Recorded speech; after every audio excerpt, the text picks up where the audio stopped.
You're listening to the Zone Coverage Football Show, where opinions, passion, and pride are always on the line.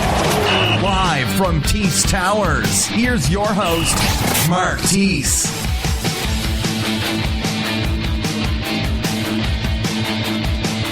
Hello, and welcome along to the Zone Coverage Football Show. It is Wednesday, Christmas Eve, everyone. Christmas Eve, that's it. Grab a, what do they call them now? Grab a mince pie, a can of lager, or a glass of wine, whatever it is. Boot the kids out, put the cartoons on for them, make the wife, the better half, go and wrap those last Christmas presents as I bring to you a roundup of all the action from week 16. And if you are listening back via a snazzy new funky device tomorrow, happy Christmas, everyone. Hope you are very, very well wherever you are. So right then, a few formalities to get out the way before we jump into what was yet another fantastic week within the NFL. So fingers crossed, there's a few of you listening via the TuneIn and Spreaker apps. I'm not taking calls today. I know, boo-hoo and all that sort of nonsense, but hey-ho. But if you want to, you can still tweet at me at Zone Coverage FS, and the chat room's going to be open in Spreaker as well. So if there's anything on your mind you just want to share with me, feel free. Tell me what you're eating, what's for Christmas dinner tomorrow, anything like that, any sort of nonsense. I more than welcome that here, in fairness. Failing bloody, what's it called, Spreaker and TuneIn, get to iTunes and Stitcher. That'd be excellent. Reviews, download, subscriptions. Always, always, always a welcome. What else can you do? I forget now. With this being Christmas, I'm so thrown off by my busy schedule. That busy schedule of that Homer Simpson style bum dent in the sofa. I've had to peel myself out from there. And I haven't got a clue what I'm doing. No shock there. 23 episodes in. Nothing's changed, in fairness. Anyway, get to the Facebook page. Like us on Facebook. Zone Coverage FS on Twitter. Tweet at us. Just keep the social sort of stuff just coming in. And we shall... this is what now? Week 16. We like a preview. Not a preview. Reviews of all the games. Ahead of Sunday's show. Yes, there will be a show on Sunday. And I'm looking at the moment to do a bumper after Christmas show as you all sit there getting ready for the final week of the season. I am maybe thinking of going for 2 hours, throwing in the love line, the not so great 8, hopefully get through all the game previews this time, as I failed to do that last time. Also, I'm going to be changing up what's it called now? The Hot Route. The Hot Route sort of faltered over the last few weeks, in fairness, and I had an excellent suggestion via the website, which is zonecoveragefootballshow.com. So get to that, fill in the forms. I said I welcome feedback, had an absolutely fantastic idea, which I will be stealing and rolling with. So that is to be unveiled on Sunday, as is the email and that there. So a nice little tease ahead of Sunday's show. From what I can gather, the first ever Wednesday walkthrough went down okay last week. Most of you seem to like that, so that is good. Obviously, everyone's at work and stuff. It's difficult trying to fit that in, so I have to sort of do it to my schedule. So apologies there, but you can find it on iTunes, Stitcher, and you can even listen back via Spreaker and the TuneIn apps, in fairness. Right then, so if you want to get the tweets coming in, Zone Coverage FS, anything that sort of jumped out during the last week's sort of action that you want to, what do you just want me just talk about? I don't mind doing that as we roll through these games. I should say, Tees Towers has had an update. I have this now grand desk. It's madness, utter madness. I can fit all my books on, the screen on. I even went wild and bought a little... I wouldn't know, what would you call it now? It's like a little holder for my iPad and everything, and it looks 20 more times professional than I actually sound, which is kind of scary. So it's like Tees Towers Mark II. So Tees Towers Mark II, see what I did there, Mark Tees? Boom, pure genius. Anyway... that is that. Will Davies, yes, Will Davies, every single show. Will Davies, afternoon, checking into the midweek bonus show, as you ask. I am currently eating amaretto and chocolate buttercream. Oh, see, I've just had an apple and an orange before jumping on the show. That's half my Christmas presents gone this year. So, Will Davies, Not Only a Heart Rack, I appreciate you coming on board, sir. Always a pleasure. Right then, let's get into this. We're now 5 minutes into the show. Utter nonsense. Let's start with the Week 16 review. We have to go back pretty much a week, in fairness, to the last Thursday night game of the year, which was the Toilet Bowl 2. Oh, someone's beeping. That'd be my phone. That needs turning on to silent. Anyway, so the Toilet Bowl 2, that kicked off Week 16's action, and that was the Tennessee Titans at the Jacksonville Jaguars. First question regarding this game. Did anyone watch it? Did you? Anyone? No, didn't think so. In fact, it was a pretty decent game. You could clearly tell that the Titans, they're already on the beach sunning themselves. They lost for the 9th consecutive time. Both teams put together impressive long drives during the first half. For the Titans, Charlie Whitehurst connected with Leon Washington for an 8-yard score from a 12-play, 84-yard drive before adding a Ryan Suckup 50-yard field goal to make it 10-0. The Jags and Bortles then responded just prior to the half ending with an 11 more. I can't even read that. An 11-play, 80-yard drive, finishing off with a 4-yard touchdown pass to tight end Mercedes Lewis. The Jags then put the game to bed after the half with yet another 11-play drive. This one at 72 yards, powered home from a full yard. That's a full yard for running back Toby Gerhart. And remember all the sort of pre-season hype revolving around Toby Gerhart? Wow, he's had like a Trent Richardson style season of absolute misery. Anyway, Jordan Todman sealed the game with a 62-yard run in the fourth quarter before Ryan Suckup added his second field goal of the game, but it was too little too late for the Titans. I think I've read that wrong. Yeah, whatever. Anyway, the Titans beat the Jags pretty much a week ago. It's old news. Does anyone care? No, I didn't think so. Let's move on into the Saturday games, or as I sort of renamed them, potential divorce games. It's tough to watch the games on a Sunday, Monday and Thursday, and then they throw curveballs on you on a Saturday night. So well done the NFL for that, those little gems. But in fairness, there were two absolutely belting games. The first of which saw the Philadelphia Eagles and the Washington Redskins. Redskins won this one 27-24. Missed field goals and turnovers throughout the contest. But anyway, they killed the Eagles. They slipped out of the playoff race, and that final nail in the coffin was provided by the Cowboys on Sunday as they battered the Colts into submission. Was it now? Yeah. Chip Kelly, the play clock haters, high octane offense, come unstuck with good old Sanchez at the helm, in fairness. And you can't say that I didn't warn you about Sanchez. So I for once in my life, I was correct. So Sanchez, in fairness, had a bizarre game. He threw the ball 50 times, completing 37 of those for what was a career high 374 yards. The 37 completions was a franchise record for the Eagles, and also tight end Zach Ertz, another franchise record.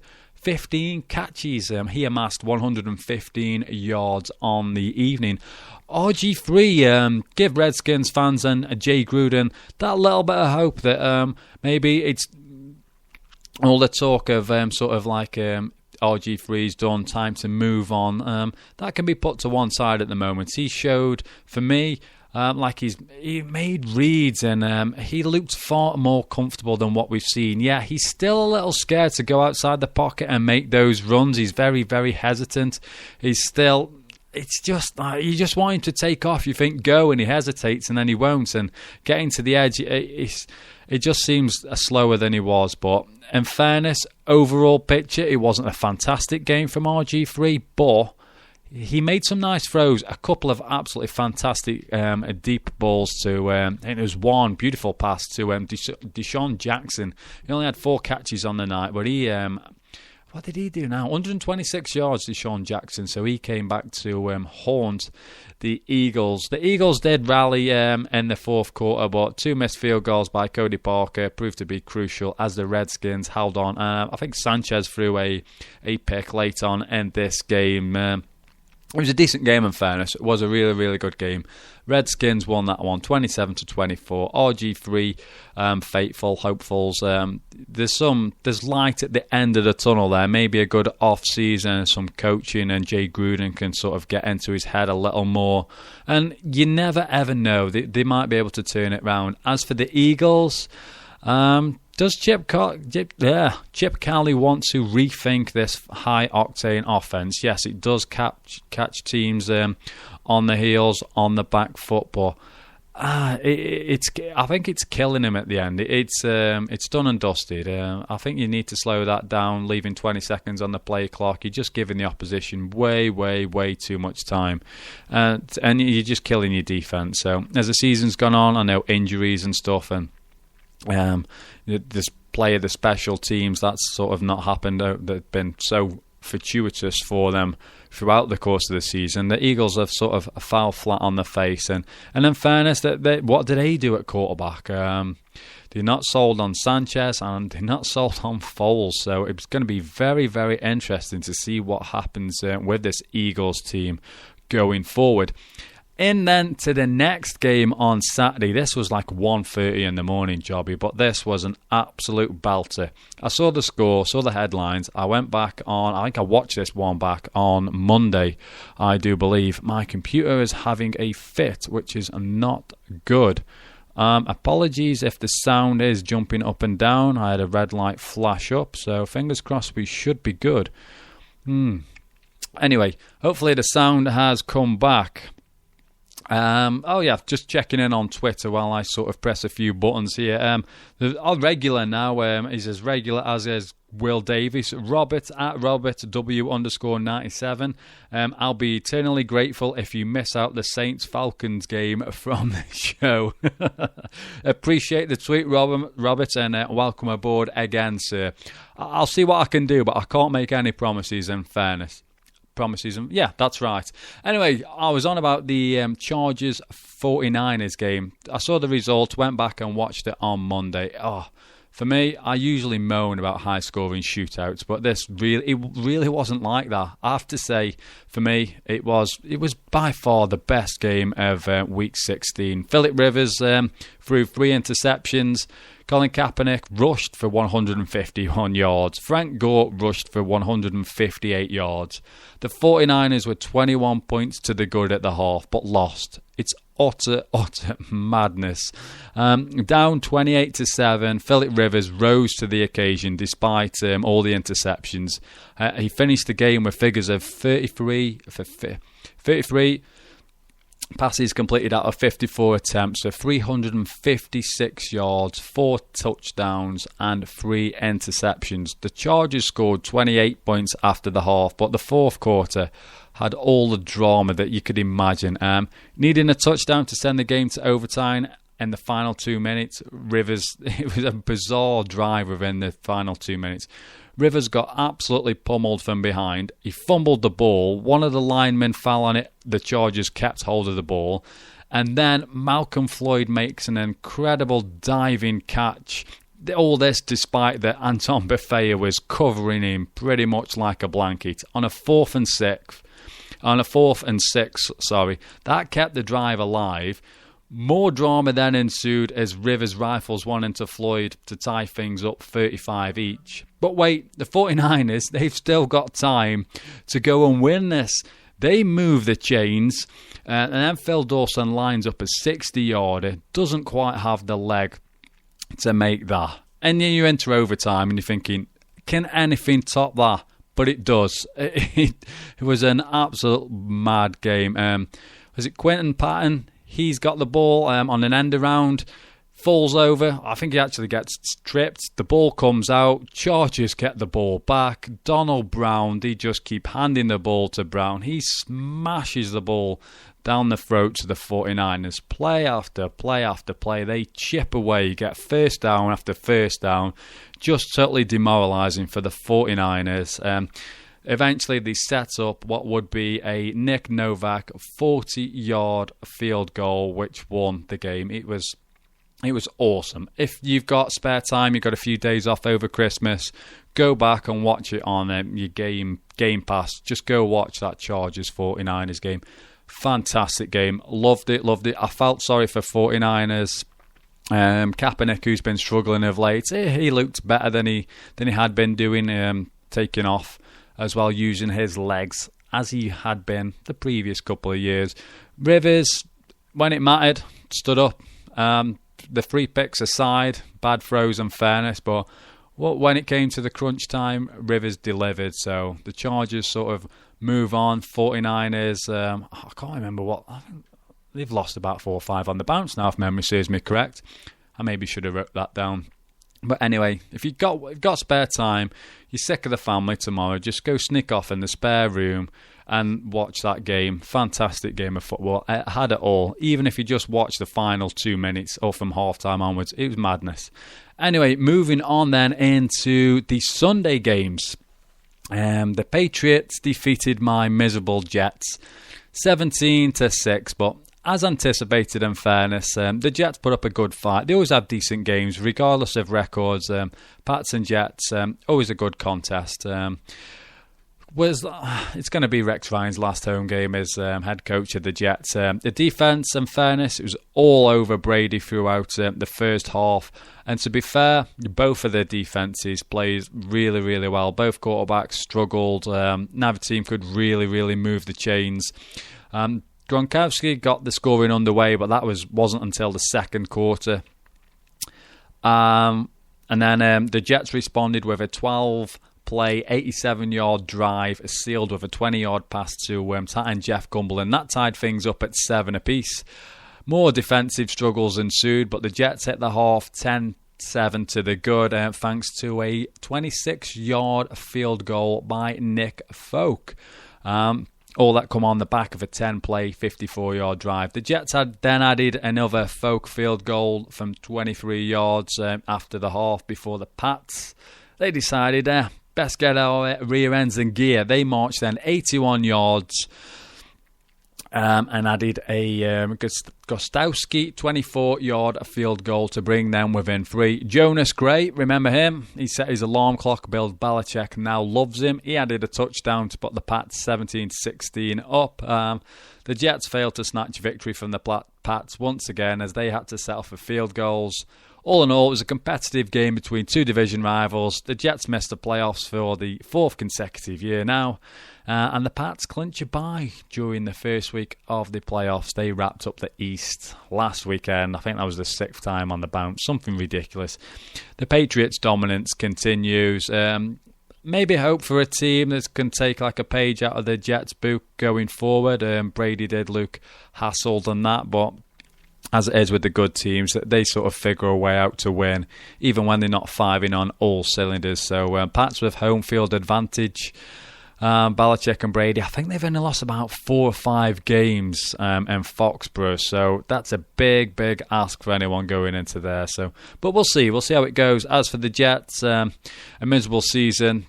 We've not been blown out loads, in fairness. There's been some fighting and spirited performances. We'll see what happens going forward. So that is that one. On then to let's keep it in the AFC East. The Miami Dolphins. They had another really, really good game this weekend. Was the Dolphins just about edged the Vikings 38-35.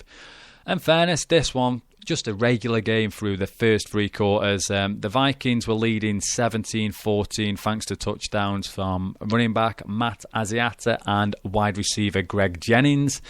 The Dolphins, Deion Sims caught a 14-yard pass from Tannehill. And then into the 4th, things got ridiculously crazy as a total of 41 points were scored. Yes, 41 points in the fourth quarter. That's like 7 or 8. That's like half a season of Jets' total offenses, 41 points. Bizarre. Anyway, both quarterbacks played pretty well in fairness. Bridgewater went 19 of 26 for 259, 2 touchdowns and an interception. Ryan Tannehill, though, he stole the show, completing 35 of 47, 396 yards, 4 touchdowns, just the 1 pick. The Dolphins, after the game, they announced that head coach Joe Philbin will be back next year. I know there's been plenty of sort of rumblings behind the scenes in regard to the players. He called out Tannehill.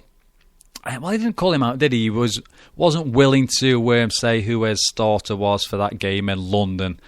Some sort of weird Jedi mind trick that weirdly worked, because after Philbin's like, I don't know who's starting, Tannehill come out and said, yeah, it's me, I'm starting. But from then onwards, Tannehill's had a good season in fairness, and I know that the Philbin thing might not be popular, but you've got to look at it as in if Philbin had gone, maybe Bill Lazor would have left, Tannehill would have had to learn yet another system, and in fairness, Tannehill's showed good progression with Bill Lazor, so another year under Lazor should see things go pretty well. So we'll see what happens for the Dolphins, but they need some weapons as well, don't they? The Dolphins, they need a little bit more. They need to keep this going. If they can move on, I think they've missed the playoffs now. Oh, I forget how many years it was. It's Jets are on a miserable run. The Dolphins are on an even worse run. I keep saying this about the Minnesota Vikings. Just get Teddy Bridgewater, some weapons, and we'll see what he can do in year 2. He's probably been the best. Him and Derek Carr, for me, that they've been the best 2 quarterbacks within this draft. Right then, moving forward, let's go on. I seem to be having some issues today. What it is, everyone's off for Christmas. Everyone's hammering their internet connection, and mine seems to be failing. So if we do have a few problems, just bear with me, folks. Sean McGrillen's been in on Twitter at original_MCG. Says, all I want for Xmas is a competent front office. Sean, a Jets fan there, so appreciate that, Sean. Thank you very much, sir. I can add about 20 things to that list, but we won't go into that. On then to the Baltimore Ravens and the Texans. For me, I said a few weeks back now that the Ravens were the team to watch. Not if you like massive implosions. But the Ravens, they of course decided to do that. They lost 25-13. Joe Flacco put on a horror show as the Ravens fell to Case Keenum of all people. The Texans kept their slim, and I mean slim, playoff aspirations alive. Whilst the Ravens, they need an absolute miracle. I'm not even sure what they have to do to get in, but it's like you need like a degree in quantum physics to even begin to contemplate how the Ravens get into the playoffs. It's basically draw a line under it, you're done, Flacco and co, you blew it, see you next year. Anyway, back to the game. Joe Flacco, he was picked off 3 times and he completed just 42% of his passes. The Zone Coverage Football Show's MVP of the league, good old J.J. Watt. He had 8 tackles and a sack. Kicker Randy Bullock. Now that's a porn star name if ever I've heard one. Randy Bullock. Anyway, he set a franchise record for the Titans with 6 field goals. Add to this, Arian Foster rushed for 96 yards and beat there. Arian Foster's like, J.J. Watt, anything you can do, I can do better. You catch touchdown passes, I can throw him, yes. Running back Arian Foster threw a 6-yard touchdown pass to C.J. Federitz. As I said, the Texans romped the Ravens 25-13. It wasn't really a contest. All the praise and fairness must go to Case Keenum. Last time he was in a Texans uniform, he lost all 8 of his starts. So for him, this was a fitting moment. I did hear somewhere that, I think it was on Monday, that he was actually hunting or something bizarre. Next thing you know, a few days later, suiting up for the Texans, gets his first win. They destroy the Ravens, keep their playoffs alive. So Case Keenum, enjoy the moment, sir. Enjoy that. That's good stuff. A nice feel-good sort of story there. Right then, on into the Lions and the Bears. My phone keeps beeping. I don't even know where my phone's gone. Anyway, the Lions and the Bears, that ended up 20-14 in favour of the Lions. The Lions have set up an NFC showdown with the Packers this Sunday. Winner takes all. Well, takes the title anyway. They overcame the struggling Bears. Mark Trestman turned to Jimmy Clausen in a bid to prove that Cutler is the issue and not his offense. For me, Trestman, I'd try again as a total of 234 yards and your quarterback completing 22 of 39 passes for 181 yards, 2 touchdowns and a pick. That's hardly world-beating, is it? So, I think I read somewhere as well that are the Bears now going back to Cutler? Chicago? What are you playing at? What an absolute mess. Anyway, Matt Forte, he was held to an average of just 2.9 yards per carry by this formidable Lions defence. That's going to be a very, very good matchup next week. Eddie Lacy against this Lions defence. That's going to be a good watch. I'm looking forward to that one myself. As for the Lions, Stafford had 2 really, really, really bad picks, but the Lions and Megatron... Megatron, actually, he went over 100 yards for the 3rd time in his last 4 games. And I've seen the Pro Bowl thing. I'm going to talk about it on Sunday. How has Megatron got to the Pro Bowl and Golden Tate not? How does that work? Golden Tate's carried this team in Megatron's absence, who was gimpy for about 4 or 5 games and has only really played well in the last, 4 or 5 games. Crazy, crazy people. Anyway, I can't remember what I've put in now. Yeah, the Lions rallied in the 4th with 10 unanswered points, and they're in the playoffs pretty much. 20-14. The showdown with the Packers this Sunday should be an absolute belter of a game. Let's just check in on Twitter. I can see a couple of notifications here. Right then, Will says, as you mentioned in the last show, how was your fantasy week? I scored 140 points, but managed to lose by a point. Wow. Well, that's brutal. One of the leagues that I'm in, I won. I think that was like on the NFL.com website. So I won that one. Give Tony, who rung into the show, give him a bit of a beat down. So we won't mention that too many times that you got to beat down Tony. But then in the other league, I can't really brag too much as I am getting my rear end handed to me. But this final's over 2 weeks. So I'm in an ESPN one. I think I'm about 60 points adrift with week 17 to play. So I'm willing to give that one up. So I won 1 of 2. So I'm happy with that. In fairness, we have John Bradshaw. Greetings from Adelaide, Australia. Xmas morning. It's 1 a.m. here, but actually nice to listen live. Wow, that's awesome. Christmas Day in Australia. Happy Christmas, John, and a massive, massive thank you for tuning in. Early hours Christmas Day. Hope you have a fantastic day, buddy, and I really, really appreciate the tweet. That's awesome. A tweet Christmas Day. Fantastic. Anyway, back to where are we? Back to these games. We had the Browns and the Panthers squared off. The Panthers somehow won this one, 17-13, and they have now set up a Sunday showdown with the Falcons. And the winner takes all in that one, but we'll get to that a little later. Johnny Manziel left the game to cheers from the home crowd as he was injured by a former man crush of mine, Luke Kuechly. Love watching this guy. Absolutely love watching him play. Anyway, Kuechly put Manziel out of the game. There's a lot of jeers from the crowd. Cam Newton has since come out and said, whoa, this is... I don't like that. You can't be doing that. So Cam Newton backing up his fellow quarterbacks there. Anyway... where are we now? Yeah, talking of Newton, he made his return to the starting lineup following his car crash the other week. Newton threw and rushed for a touchdown as the Panthers won 17-13. As I said earlier, it's bizarrely set up an NFC South showdown now. Hoyer, he failed to make the most of an opportunity The offense just spluttered again for what feels like the 10,000th game on the bounce. Josh Gordon, he was held to just 45 yards. Tight end Jordan Cameron, he had 88 yards from 3 receptions, but don't let that deceive you. One of them was for 81 yards. So, the Browns' struggles, their season has nosedived massively. It was full of such promise. Hoyer was playing well. Hoyer went on a bit of a bad stretch.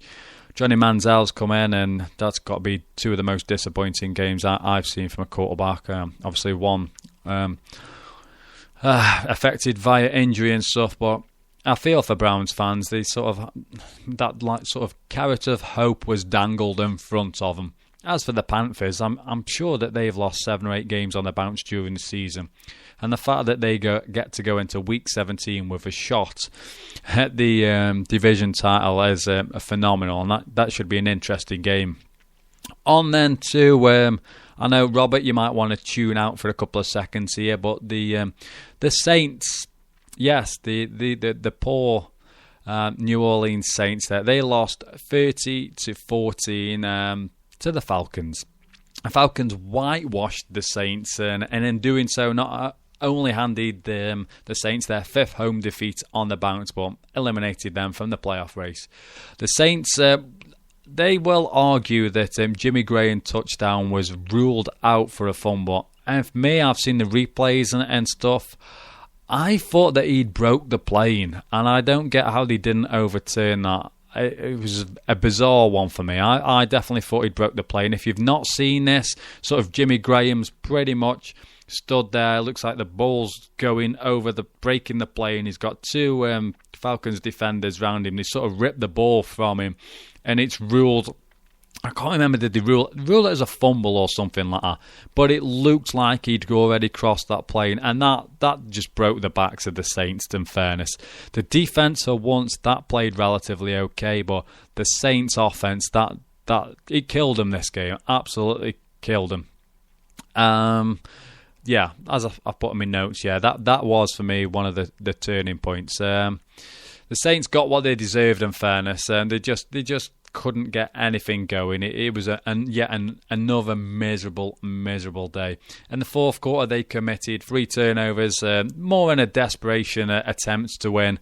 The highlight, not one if you're a Saints fan, but UC Umanura recovered a fumble. He returned that for 86 yards in the closing few seconds. And to rub salt in the wounds, as he trotted towards the end zone, he was waving to the crowd. So, brutal if you're a Saints fan. Stats-wise, Julio Jones played and caught 7 passes for 107 yards. For the Saints, Colston had 80 yards from 6 receptions, and neither team had anyone rush for over 39 yards. Again, it'd be talked about forever about the South and having a team within the playoffs. You win your division, you're in. Regardless of your record, who cares? That's the way the cookie crumbles. Anyway, let's move on then into the Packers. Packers in the books. Back to winning ways for the Packers this week. Eddie Lacy. Let's try that again. Eddie Lacy ran all over the Bucs team as he amassed 99 yards and a touchdown. Aaron Rodgers bounced back with a pick-free game. He completed 31 of 40 passes for 318 yards and a touchdown. Jordy Nelson finally made it to the Pro Bowl. Long overdue. Again, the Pro Bowl stuff we'll get to on Sunday, but he made his way into the end zone for the Packers. Randall Cobb reeled in 11 passes, 131 yards. Nelson, he also broke 3 figures with 113 yards on the day. As for the Bucs, Josh McCown, he was sacked 7 times. Both Julius Peppers and Clay Matthews got 2 sacks apiece. The muscle hamster, we had a muscle hamster sighting, was it last week, maybe the week before? Disappeared again this week. Just 17 yards from 10 carries. The Bucs, just a miserable season. They actually had a season low of 109 yards in total offense. So a miserable day for the Tampa Bay Buccaneers. The Packers, they roll on to Sunday with the showdown with the Lions, as I mentioned earlier. Another good game that I enjoyed as well this weekend was the Steelers and the Chiefs. Steelers run out winners in this one, 20-12. But this was like watching the Steelers of old, in fairness. The defense put on a show, and they booked with that display, booked the Steelers into a playoff berth. That was for the first time in 3 years. Anyone remember that Tebow Denver game? Sorry, Steelers fans, got to be done. Anyway, sets things up nicely against the Bengals to decide who will win the AFC North title. The box score, though, somewhat deceiving as Alex Smith threw for 311 yards, but when it came to crunch time, the Chiefs had no answer for the Steelers' D. They had to settle for 4 field goals. Jamal Charles, he was in the headlines basically for the wrong reasons. He was involved in a failed 4th down attempt and a critical turnover, which, being honest, that was another harsh decision. It looked like his knee was down, but again, as they've been doing it, I've not seen many calls turned over this Sunday just gone. And the referees I don't know what's going on. The referees, they're just nonsense. When I'm on my notes. Anyway, yeah, Jamal Charles, he couldn't get anything going. I think he rushed for 29 yards. Talking of running backs, Le'Veon Bell, he struggled for the second straight game. He had just 63 yards from 20 carries. Heath Miller, for me, Heath Miller was the hero for the Steelers. He amassed 68 yards, kept critical drives going, third down passes and everything. Blocking was phenomenal in the running game. And once again, Antonio Brown, as always, he reeled in a touchdown. 7 passes he caught on the day. That took him to a total of 122-yard receptions on the season. And that is the 3rd highest single season record, or single season total in NFL history. So congratulations to Antonio Brown. I can see I've got a few notifications on Twitter, so let's have a quick look at that. Yes, we've got now John and Will. They are talking. A few back and forth going on Twitter. So great to see that everyone is getting along and having good fun there. Robert's on about the Saints touchdown that never was. He says, can't blame the ref though, even though it was a touchdown for Graham. We were terrible. I'm glad we lost, as we deserve nothing. Very, very honest there, Robert. So yeah, that's it then. The view of Saints fan there, they deserve nothing going forward. I like that. It's good. So keep them tweets coming in then at Zone Coverage FS, and we will reel through how many games have we got? Oh, still got a few games to go. Where are we then? Giants and Rams up next. Right then, I surrender. I give up. I was the head cheergirl for the Mike Evans Offensive Rookie of the Year, but there's no denying it, is there? Odell Beckham Jr., he went off again. This week, another mediocre week by Beckham standards. 148 yards, 2 touchdowns, all this coming off 8 receptions. He basically just abused what had been a solid Rams defense as they amassed 514 yards in total offense. I mentioned it last week, would Tom Coughlin go? But now if he goes, you've got this dilemma. What happens here, as with Tannehill and their offensive coordinator and Joe Philbin, they'll now stay and have a nice little party in Miami. What happens with Coughlin?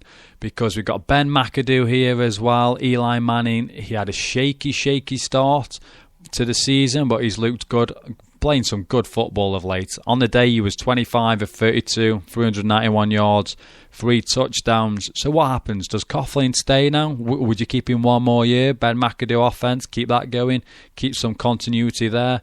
Or would you move on, give Eli yet another system towards the end of his career? Is that a wise move there? Giants are sort of in a bit of a dilemma there going forward. This good form has maybe not helped the decision-making of those up top. Anyway, back to the game. The defensive side, the Rams offense, they played their part pretty well. Sean Hill, he completed 24 32 passes, 290 yards, 2 touchdowns and an interception. Kenny Britt, he continued his good form of late. He reeled in 9 catches for 103 yards. On the ground, both rookie running backs fared well as Trey Mason had 13 carries for 76 yards and a touchdown. And Williams, he went for 100 yards off 26 carries for the Giants. So Giants won that one 37-27. On then into what has to be one of the more disappointing results of the weekend. If you are a Bills fan, yeah, as is usually the case, coming off a high, that being last week's domination of the Packers, the Bills fell 26-24 to the Raiders, who racked up their third win in their last 5 games. The Raiders did enough early on in the contest with 2 touchdown passes from Derek Carr and 4 field goals from Sebastian Janikowski as they held on in the fourth, which pretty much ended the Bills' season. It was the tale of the 2 running backs, in fairness, as Latavius Murray for the Raiders had 23 carries, 86 yards. Returning from injury for the Bills, CJ Spiller, get this, 4 carries for a total of -4 yards. That is a miserable afternoon at the office. So yeah, the Raiders played spoiler in this one as they beat the Bills 26-24. Raiders have not been on bad form of late, and the Bills have been a nice surprise package this year as well. I'll give the Bills a lot of praise, and I think there's quite a lot of people saying the Bills are a quarterback away from being a very, very competitive team. So we'll see what happens in the off-season with the quarterback situation there. Right then, on then into the Sunday night game. Not Sunday night, the late game on Sky on a Sunday, which saw the Cowboys absolutely destroy the Colts. This was 42-7. Just a beatdown. Here we go. No one, and this one, myself included, up until this week, has mentioned Tony Romo for MVP. He now leads the NFL with a QBR rating of 82.3. He completed all but 2 of his passes as the Cowboys smashed the Colts. Romo was 18 of 20, 218 yards, 4 touchdowns. It was never, ever, ever a contest at any stage. Andrew Luck, he was pulled in the third quarter. He stunk. Richardson, he still stinks. And the Colts, basically, they've been exposed. Beyond Andrew Luck, the Colts are a really, really, really bad team. There's only so much you can do. I know Luck's getting a lot of criticism of late for his turnovers and stuff, but if you haven't got a running game, what can you do? What can you do? There's only so much you can do. I know some of the fumbles, they're questionable, but the interceptions, throwing the ball a million times a game, you're going to get picked off. Luck needs help, in fairness. We need a couple of good running backs. Also, I got another sort of gripe in this game as well. The Cowboys, they were up early. It was never a contest. It was easy. What are they doing risking DeMarco Murray? That is a decision that could have really, really backfired massively. There was no need. He should never have taken a snap at all. It was done. As soon as they were 20-odd points up, it's like, right, go get changed, you're done. It was crazy. Crazy decision there. That's the only criticism I've got. Romo, fantastic. Yeah, Cowboys have way, way exceeded, I think, pretty much everyone's expectations. I'm sure I got on winning 3 or 4 games back in September. So I was wrong. I freely admit that. Cowboys, congratulations. And let's see how you fare in the playoffs. Right then, on into what proved to be, what could prove to be a critical victory for the Seattle Seahawks as they what's a way of phrasing this now? I can't think of anything polite, so I'll just go with the Seahawks beat the Cardinals 35-6. This Seahawks team now, it is red hot, and it's going to take one hell of a performance to stop them from lifting that Vince Lombardi trophy in February. A win on Sunday over the Rams will secure the division and home field advantage throughout the playoffs. Personally, I've not bought into the hype of Russell Wilson, but if he carries on like this, I'm going to have to buckle. He's another one, didn't make it to the Pro Bowl. But yeah, Russell Wilson, he consistently looks composed, always makes the right decisions as well, knows when to pull the ball down and take off. He did that effectively throughout this game. 6 carries, 88 yards. Add to this, the Seahawks went with a trio of running backs as Marshawn Lynch. He got an upset stomach, so he didn't feature till late on. They basically wore the Cardinals down. And then if you've not seen it, Beast Mode, he comes in later on. And you need to go and check out Beast Mode's incredible, absolutely incredible 79-yard touchdown run. That pretty much put the icing on the cake for the Seahawks. It's a crazy run. He just runs over people. It's unfair. It almost looks unfair. It's crazy. Defense, they were outstanding. But in fairness, give the Cardinals some credit here. They were not shy. They went after this secondary. They did not hold back at any sort of stage, really. Lindley, it just proved too much for him. They were down, chasing the game. It kept it close. It was close going into the fourth, but no matter, it's one of them. No matter what happens in the postseason, the Cardinals, I know it's going to be no comfort whatsoever, but the Cardinals have got to be proud on this. You look back, take a bit of pride.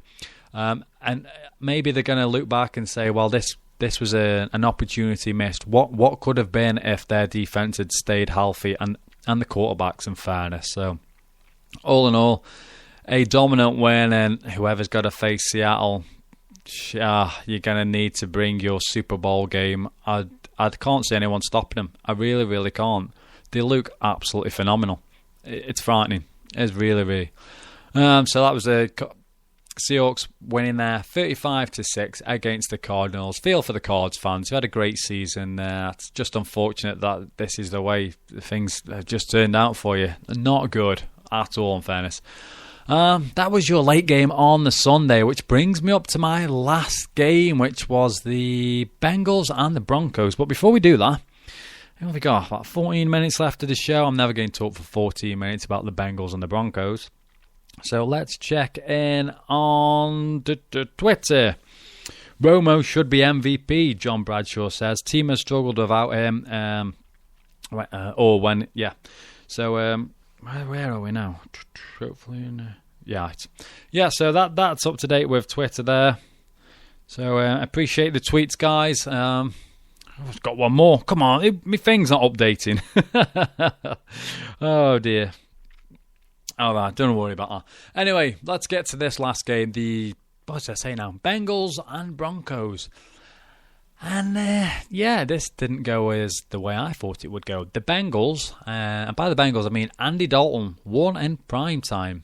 I repeat that, just in case that you've slipped into a pre-Christmas food coma. Andy Dalton and the Bengals won a game in prime time. I just let that sink in just one moment. Yeah. I know everyone makes a joke about Dalton. No one more than me, in fairness. For me, coming out of this, questions will once again be asked about Peyton Manning's arm, or I'm now calling Peyton Manning flutterball. Have you seen the balls he throws? Flutterball. He threw 4 interceptions. And you might think that 4 picks, that's bad.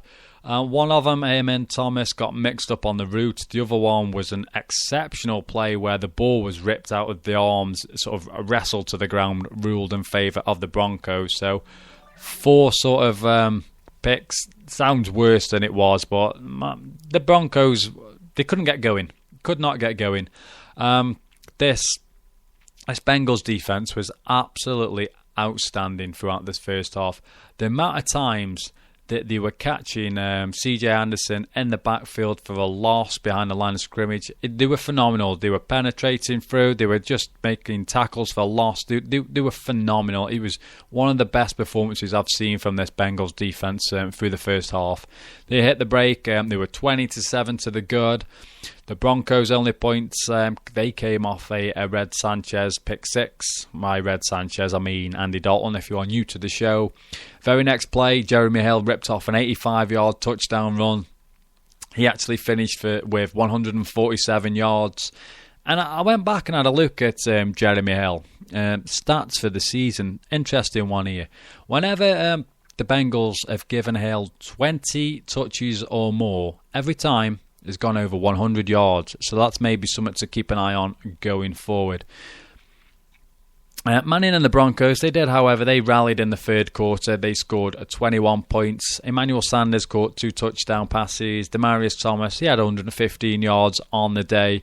But it was Dre Kirkpatrick, he returned a pick that pretty much sealed the game for the Bengals.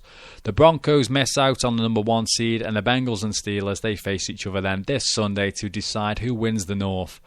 For the record, Bengals and Steelers are both in the playoffs, so it's all on seeding for those going forward. Right then, so here we go. Rob's been in touch again on the subject of Jeremy Hill, Beckham Jr., Jarvis Landry, and the Dolphins, and Mettenberger on the same college offense. I didn't even realise that. A good stat there. I'll read that again. So on the same college offense, Zach Mettenberger, Jarvis Landry of the Dolphins, Jeremy Hill, and Odell Beckham Jr. Yeah, that is a potent team, if nothing else, because Mettenberger's got quite an arm on him. Right then, that's it. I'll just scroll down to the bottom page. Yeah, that is Wednesday Walkthrough Edition 2 in the books. Trying to think now. Forgot to make notes at the end. Christmas and making notes for shows do not go hand in hand, let's put it that way. Anyway, so that brings me to the conclusion. Week 16, done and dusted. We have 1 week left of the regular season before the playoffs start. Massive thank you to everyone that's tuned in today. If you're listening back via iTunes, Spreaker, Stitcher, there's another one, TuneIn, however you've caught the show. It's much appreciated. I'm not sure if it's going to Wednesday walkthrough next week may be difficult because it's New Year's Eve and I am actually away. We're going away for the actual day, night. So I might have to record on Tuesday and drop it. I might just do a live show on the Tuesday. Either way, I shall let everyone know via Twitter and I'll know by Sunday what I'm doing. And talking of Sunday, I did mention at the top of the show, thinking of doing a 2-hour bumper show on Sunday. I'll bring you all the news from around the league over the course of the last 7 days. We'll also talk Christmas presents if you want. Tell me what you've been drinking. Tell me what presents you've had. Any good, cool gadgets for watching the NFL. Say if you've had Chromecast or something like that, we can talk about that. More ways to watch the beautiful game that we all love and enjoy. I'll also look at... I think we should also do a Not So Great 8. We'll have a final season rundown of those. We'll squeeze in a couple of guys for the Love Line. I'll preview every game going forward. Fan versus fan this week. It'd be very, very good if we could get on a Bengals and Steelers fan. So any fans of Bengals or Steelers, if you know any, send them my way. If we could get you on Sunday, that'd be pretty cool. Failing that, Falcons and Panthers fans, I want something with a game that sort of means something on the end of that, so that could be good. Or even Packers-Lions, thinking about it.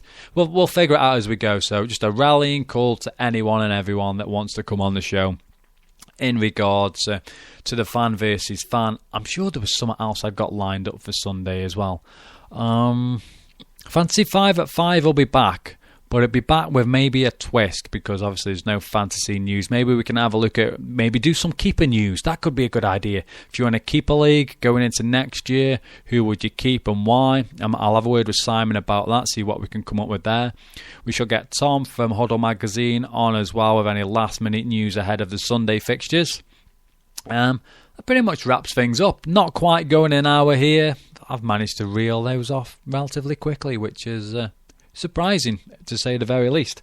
But before I go, I want to say a massive thank you to John Bradshaw. On Twitter, he is at OzPorkHunter22. That's an ace Twitter name. Will Davis at Not Only a Hat Rack on Twitter, and at SeanMCG at original_MCG. Robert at RobertW_97. Thank you guys for tweeting in to the show today. It's maybe kept me going for an extra 10 minutes, and the interaction with everyone is always much appreciated. As I say at the end of every show, if everyone can just continue to spread the word, if you're in a forum, if it's whatever forum, your team forum or just a general NFL forum, if you can post links to the website, to the show, retweet the links to Spreaker, iTunes. I did have another, I had some more feedback on iTunes, I had another review. So I will read that out on Sunday. I had a fantastic email via the website, which is zonecoveragefootballshow.com. I will also be reading that out as well. Ahead of Sunday, if you want to jot down the number and ring in, that is 0161 818 4593. You can also hit me up on Twitter. That is not Twitter. What's the other thing we do? Skype. Yeah, Teece Mister, Teece Mister. So be on Skype. We will be back Sunday. Usual time, I feel. Yeah, what time? 4 o'clock. I've had too many mince pies. I'm in a mince pie coma. Anyway, 4 o'clock Sunday, we shall be back. If anything's any different, I shall let you know. All that's left for me to say is a massive thank you for all the support throughout my debut season doing this. It seems to have been pretty well received. And yeah, that's pretty much all I can say. Just enjoy yourselves. Have a very, very, very good Christmas wherever you are. Enjoy the day. And I shall see you all on... Well, I won't see you, but I shall speak to everyone on Sunday. Enjoy your Christmas. And if I can find my correct button to get out. And remember, hustle, hit, and never quit. Thank you for tuning in to today's show. Unable to listen live? We've got that covered. Simply search the Zone Coverage Football Show in either iTunes or Stitcher Radio. And don't forget to subscribe.